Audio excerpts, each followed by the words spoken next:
I'm Geraldo Rivera. I'm Emily Campagno. And I'm Eric Shawn. This is a Fox News Rundown. Wednesday, May 4th, 2022. I'm Lisa Brady. It feels like a big Supreme Court decision, but it was just a leak suggesting the court might overturn Roe v. Wade, enough to kick the abortion debate into high gear. It's devastating to the court because it has been that place that we have had confidence in Washington, and this really chips away at a time when people are losing faith in our institutions. I'm Dave Anthony. More drivers are flipping the switch, going electric. Fed up with the rising cost of filling up. My gas bill went down about $400, and my electric bill really only went up $30, like literally 30. And I'm David Marcus. I've got the final word on the Fox News Rundown.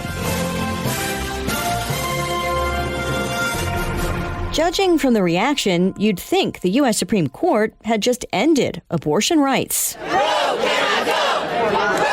This after the leak of a draft opinion written by Justice Samuel Alito in a case centered on Mississippi's 15-week abortion ban, explaining why Roe v. Wade, the 1973 decision that legalized abortion nationwide, should be overturned. Keep abortion legal!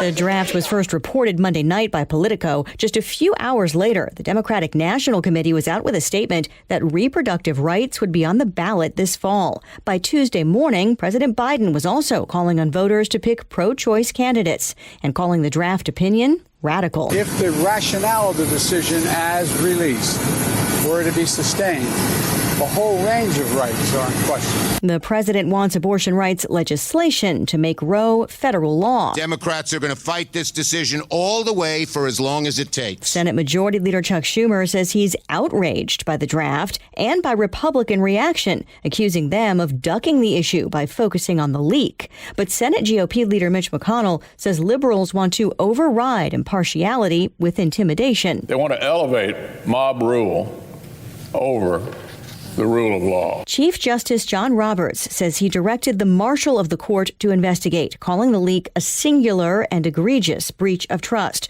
but also vowing that it will not undermine the court's integrity.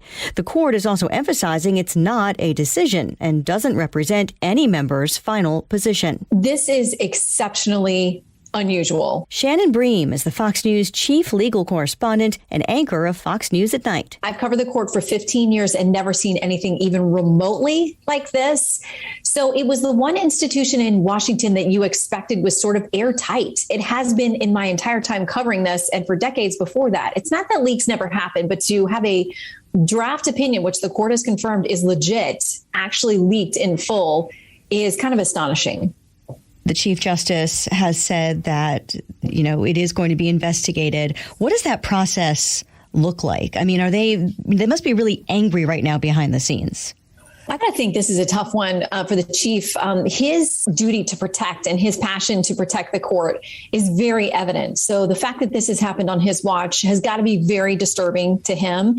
We've had a couple leaks this year on much more minor situations. We had mask gates in which we were told there was reporting that Justice Sotomayor had asked people to wear masks and that Justice Gorsuch had declined and there was a tiff. And I quickly found out that was not true, which was confirmed by statements from Justices Gorsuch, Sotomayor, and then the Chief Justice himself. So it's been a busy year on that front. The marshal's office is going to be heading up this investigation, and the chief appears to have full confidence they will get to the bottom of it. So we will now stand by to see exactly what the court finds.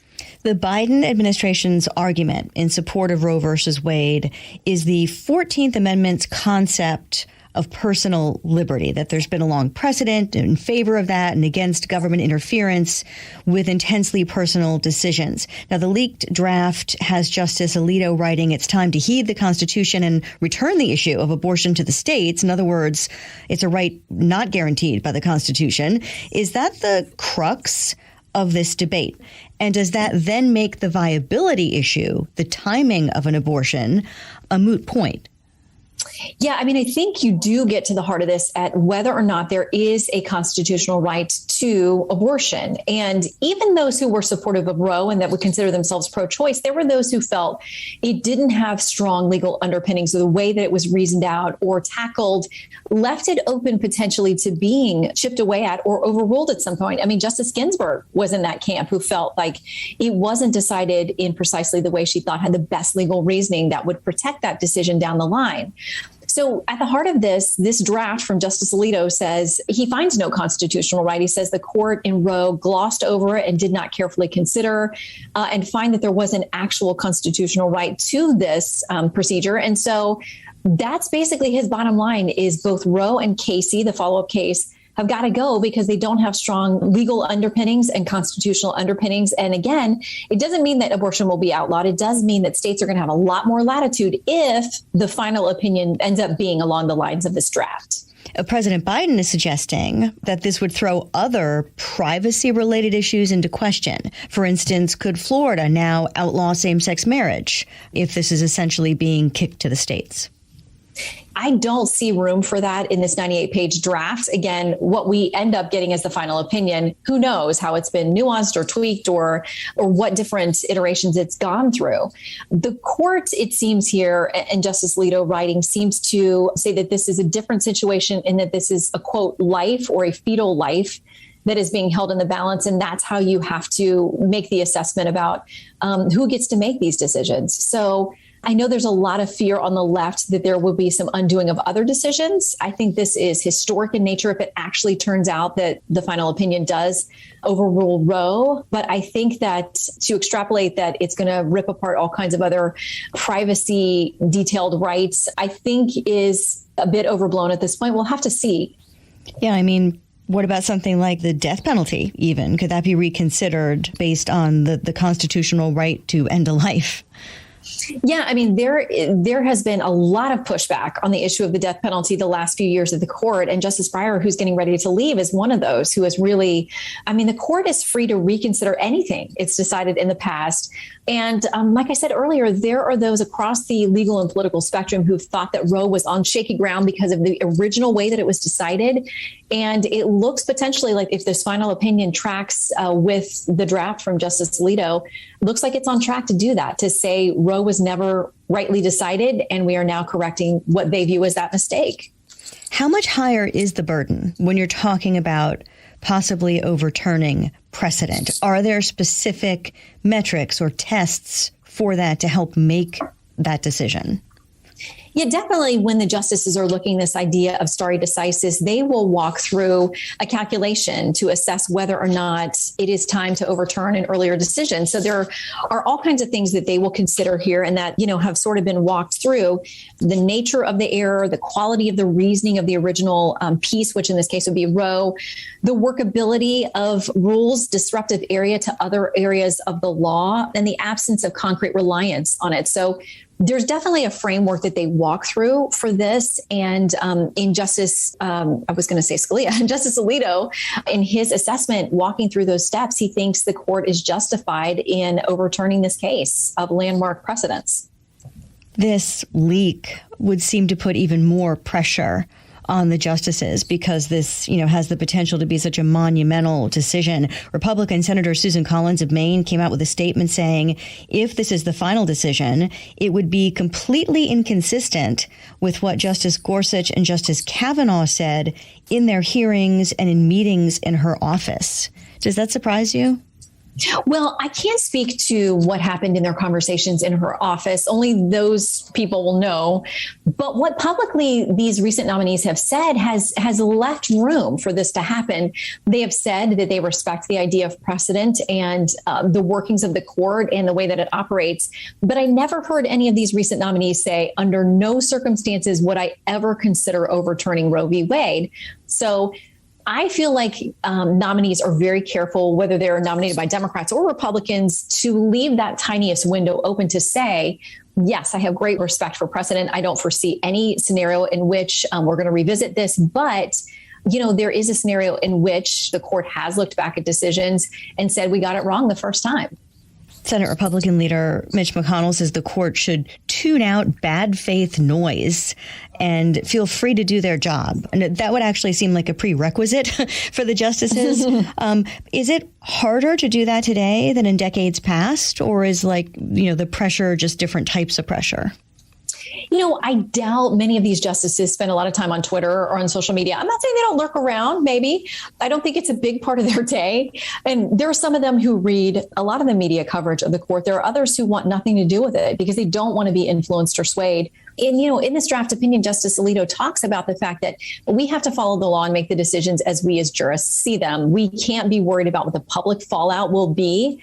And I think he's putting down a marker there saying that's not the way the court should operate. There's certainly a lot of pressure on them. I mean, you think about Senate Majority Leader Chuck Schumer just last year stood on the steps of the Supreme Court and specifically invoked the names of Justices Kavanaugh and Gorsuch and said, you're going to reap the whirlwind and you will pay if you make these, quote, awful decisions. So, even elected members of Congress, high ranking ones, have tried to send messages that many people view as intimidation to the justices. But as the Chief Justice said in his response, in his public statement on this is not going to affect the workings of the court. We're going to do our jobs. And I think he's very committed to making sure they all do that.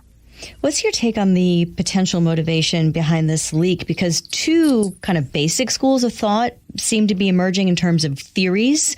One being that it was designed to put pressure on the justices not to overturn Roe, and the other being that, maybe it's a political move fueled by Democrats wanting to have a midterm campaign issue. Mm-hmm. Any of those things is possible. Only the leaker knows. And that person made a very specific choice because this is a very dangerous thing to do if you care about the integrity of the court. But they clearly made their calculations for whatever reason to move ahead with this. I had someone email me a few minutes ago and said, well, what if it was somebody on the right who wanted this to be the final opinion and wanted to get it out there and was afraid that, one of the conservatives was going to peel off and try to write a more watered down opinion? I mean, the theories are endless, and I'm confident. I actually think that the court will get to the bottom of where this came from.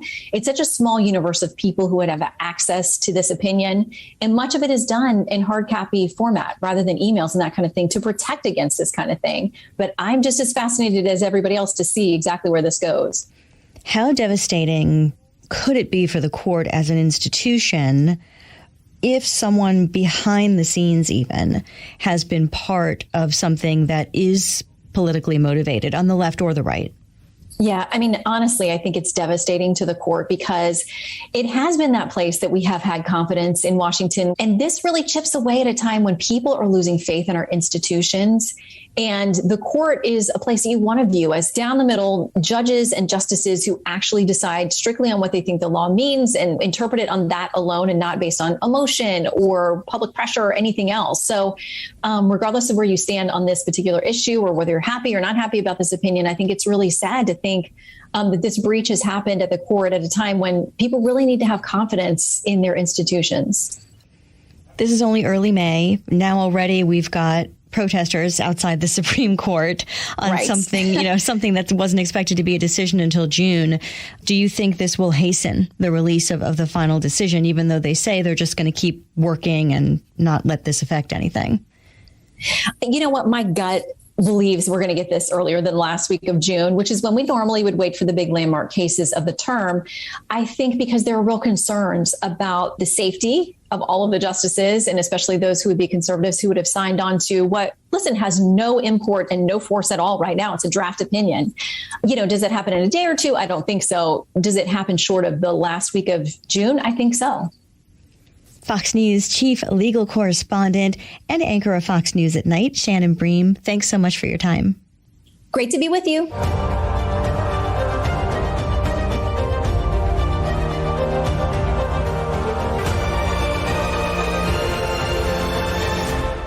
This is David Marcus with your Fox News commentary coming up. The cost to fill up is being pumped back up.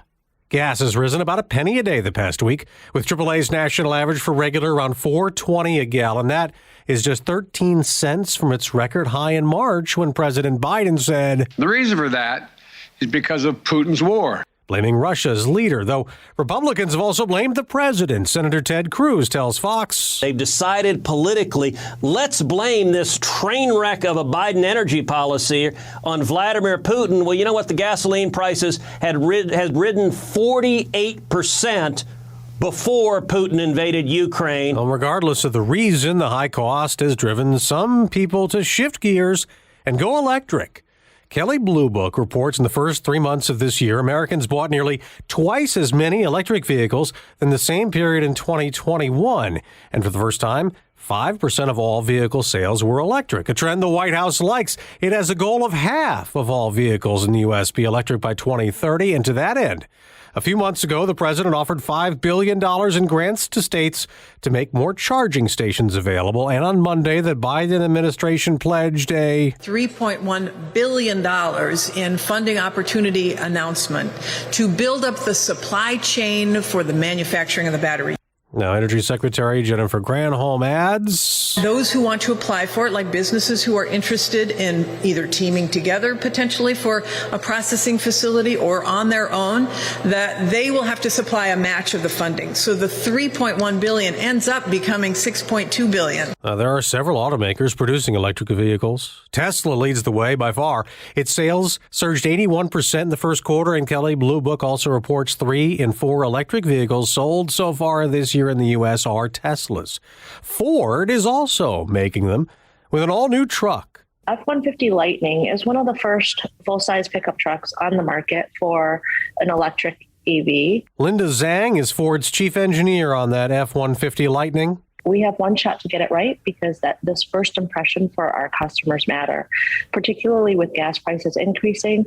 This truck, starting at under $40,000, is just such a great proposition for our customers. And that is before any federal or state incentives. You must have some people, though, who are wary, right? I mean, as you mentioned, it's a popular truck. Some people say, I like the truck the way I have it. I don't want to lose any. Maybe they fear they lose power or the ability to tow or all the things they do with their truck. What do you say when people give you that? I say that this truck gives them all of that plus more. And that's exactly what we based the development of this truck on. It is a series. And with that, it's built for tough. We made sure that from a capability, reliability, durability perspective, we go through the same regimen that we do with any truck. This one tows up to 10,000 pounds, payload of over 2,000 pounds now. And the performance is even more fantastic. 0 to 60 in mid 4 seconds with near instant torque of 775 foot-pounds and 580 horsepower. So definitely customers will not have to give up anything in terms of performance or capability. And then on top of that, because we're able to go electric, we're giving our customers even more with all the features that can really only be brought with electrification, like this capability to be able to back up their homes as a backup generator for days on end with the intelligent backup power, or Pro Power on board, which allows them to take the truck and use it as a generator on wheels anywhere they want to. So, that along with the performance and just the fact that without an engine, we also have this enormous space in the front of the truck called the Mega Power Frunk. Frunk is front trunk. It is 400 liters of volume and 400 pounds of payload, enough to be able to put 2 full-size golf clubs inside of this Mega Power Frunk. So just a fantastic space, and only capable because of the fact that it's an EV. All right. So where, you said without the engine, so where is the mechanism in an electric vehicle? The battery sits underneath the cab, basically between the front wheels and the rear wheels. And then there's 2 dual electric motors that run the propulsion between the battery and the motor. All right. Everyone in these electric vehicles always wants to know, how many miles can I drive before I have to plug it in? Yeah, so our extended range batteries provide our customers with 320 miles of full range. And I think the one thing to think about that's a little bit different in this case is with an EV, most of our customers charge at home with a level 2 charger. With the extended range, we actually provide our customers with an 80 amp charger that they can use. And with that, it charges overnight to get you 320 miles every morning if that's what you want. Okay. And then, for the longer road trips, we have access to 90,000 charging plugs around North America. So lots of opportunity to charge, even on the go. Now, that's the issue that people always also talk about when they put up a barrier to buying an electric vehicle. I know at a shopping mall near where I live, there's a whole row of these Tesla stations, right? But I don't see too many places anywhere, like gas stations or just that are generally just electric charging stations. How much more are we going to see of that in the coming years? Well, that will definitely increase. That infrastructure is building. But I mean, even now, between last year and this year, we've gone up from 60,000 plugs to the 90,000. So, I mean, that's a huge increase in infrastructure, and it will only continue to accelerate. Okay. The next thing is, obviously we know how much it costs to fill up with gas, especially with over $4 a gallon nowadays. How much does it cost me to plug in an electric car to my home in energy costs every time I plug it in? Oh, it's definitely a lot less. I mean, I switched over to a Mach-E. I can probably give you better from just a personal example, right? Sure. But I switched over to a Ford Mustang Mach-E a few years ago. And at that point, my gas bill went down about $400 and my electric bill really only went up $30. Like literally 30. So 10 times the delta in terms of savings. And, particularly with EV charging at, in low peak hours at night, if you leverage that rate, it is just a fantastic rate. When I go to a charging station, how much time should I expect to sit there? I mean, at least there's one thing about the gas station. It takes only a couple minutes and you're gone and you have a full tank. How long does it take if you have to go to a charging station in the middle of a trip somewhere? How long do you have to sit there? And is there like a credit card you put it in and it charges you by how much you get out? I'm new at this, so please help me. Yes, I mean, you're exactly right. So actually with Ford Pass, we link the communication between the EV charging and your system. So all of that's kind of pre-programmed in almost in a way to make it convenient for the customer. But yes, you just plug it in and let it go and it goes. Okay. But to go from say 15% to 80-some%, we're looking at about, low 40 minutes. So a lot of the times what I've found personally, again, is, at that point, it's perfect because my family needs to stop anyway. I need to stop for a quick break. We grab a bite to eat. And by the time we're ready to go, the car or truck is already charged up, ready to go too. Another one that I had heard someone ask this question when there was a snowstorm. There were a bunch of cars stuck on a highway for hours and hours and hours. People ran out of gas and they were stranded. And it was a very, very difficult time. People spent like a day there. What would happen if your electric vehicle was a part of that and it happened for you when you were stuck? How long would the juice last? Would you run out of electricity like the cars run out of gas? I mean, it's definitely possible, but I think one of the great things about this truck is that if this truck was in that storm, it would actually be one of those vehicles helping others, right? Because of the Pro Power on board and the charging capability. We have such a big battery underneath this truck. It can keep a home comfortably backed up for days on end. So if you think about it from that perspective, we should definitely be able to keep the car running for multiple days as well. Right. So if you're not driving it, it's going to hold the charge. Right. And I think, the use that you're talking about would just be climate to keep the passengers comfortable, Gotcha. Which is efficient. Right. So, I mean, you've been doing this for a long time as an engineer. The 320-mile range that you have now on this Ford, in 10 years, in 20 years, do you think it's going to be a lot more than that? I think that's where, infrastructure will help us along the way.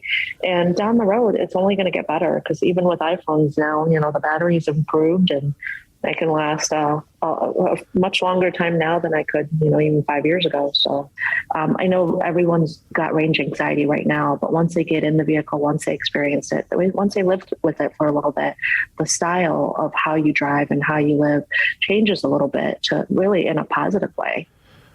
I know there's no oil change in an electric vehicle. So what kind of maintenance do I expect from an electric versus a traditional? Yeah, no, that's a great point. That's another reason why total cost of ownership is great, right? You don't have to go in for oil changes every 10,000 miles. For us, it's really just tire rotations because there's really nothing that needs to be changed until we get to about 150,000 miles. I know you've had a lot of demand for this vehicle. How many people want one, this new Ford F-150? Yeah, so we actually hit over 200,000 reservations last December, at which point we had to pause our reservation. And even this year, we know that there's been tremendous interest in the vehicle. So I think the interest is definitely there. And at Ford, we're trying to meet that demand. We've increased our capacity for the Lightning, and we're going to be at 150,000 units running rate in 23.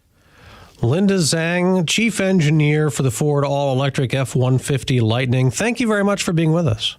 Thanks for having me.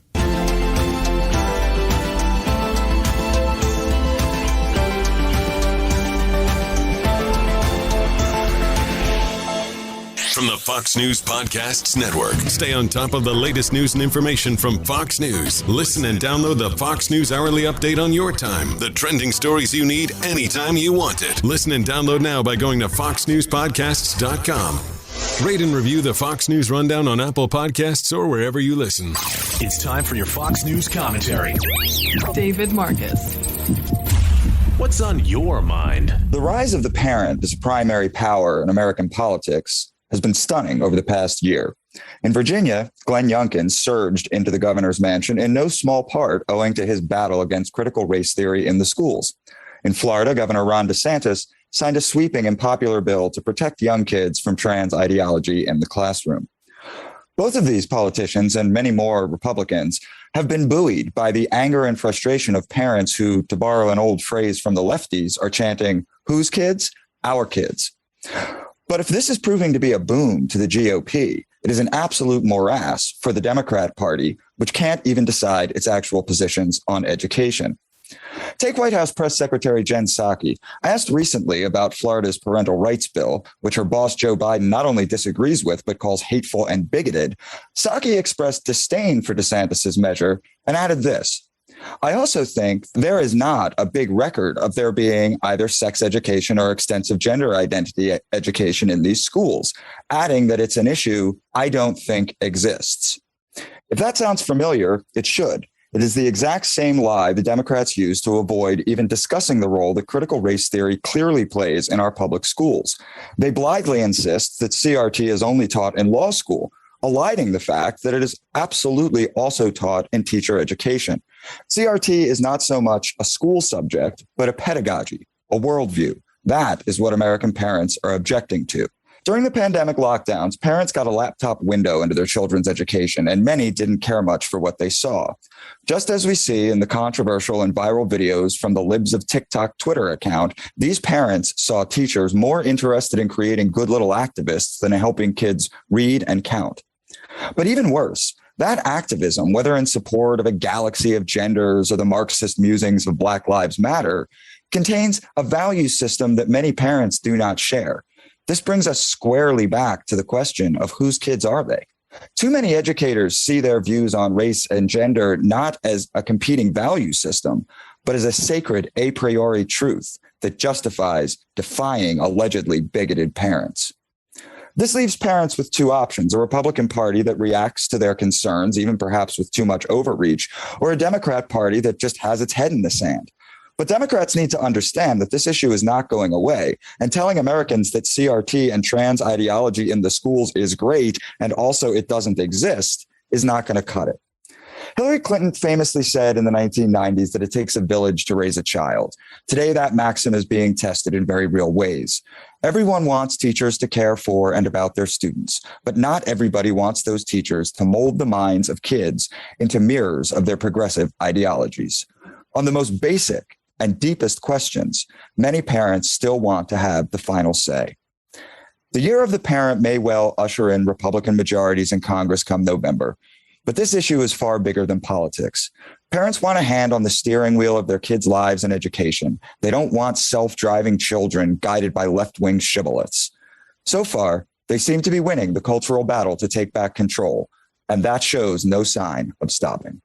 I'm David Marcus, columnist and author of Charade, The COVID Lies That Crushed a Nation.